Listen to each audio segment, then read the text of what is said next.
ਜੀ ਨਾਜ਼ਰੀਨ ਵੈਲਕਮ ਖੁਸ਼ਾਮਦੀਦ।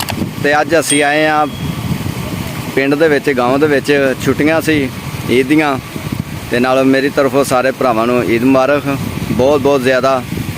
ਤੇ ਅੱਜ ਅਸੀਂ ਬਾਹਰ ਨਿਕਲੇ ਸਾਂ ਤੇ ਬਹੁਤ ਹੀ ਅੱਛਾ ਮੌਸਮ ਹੈ ਤੇ ਬੜਾ ਹੀ ਖੁਸ਼ਗਵਾਰ ਤੇ ਬੜਾ ਪਿਆਰਾ ਜਿਹਾ ਨਜ਼ਾਰਾ ਹੈ। ਤੇ ਅਸੀਂ ਆਏ ਸਾਂ ਇੱਧਰ ਤੇ ਅਸੀਂ ਕਿਹਾ ਚਲੋ ਆਪਦੇ ਨਾਜ਼ਰੀਨ ਨਾਲ ਵੀ ਸ਼ੇਅਰ ਕਰੀਏ। ਤੇ ਇਹ ਦੇਖੋ ਜੀ,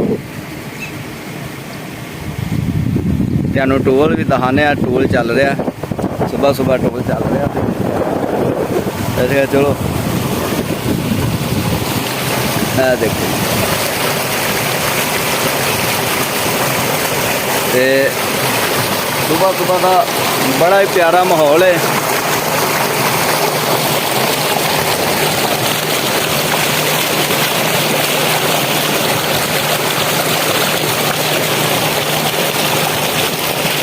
ਫਿਲਟਰ ਦੇ ਪਾਣੀ ਨੂੰ ਪਰਾ ਕਰਦਾ ਹੈ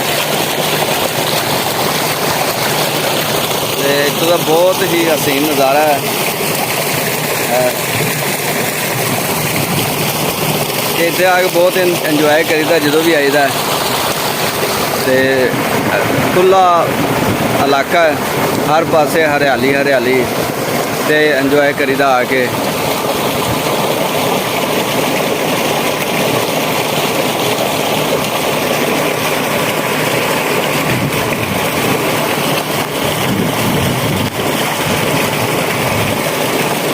सारा तो मैनू तो इजाज़त।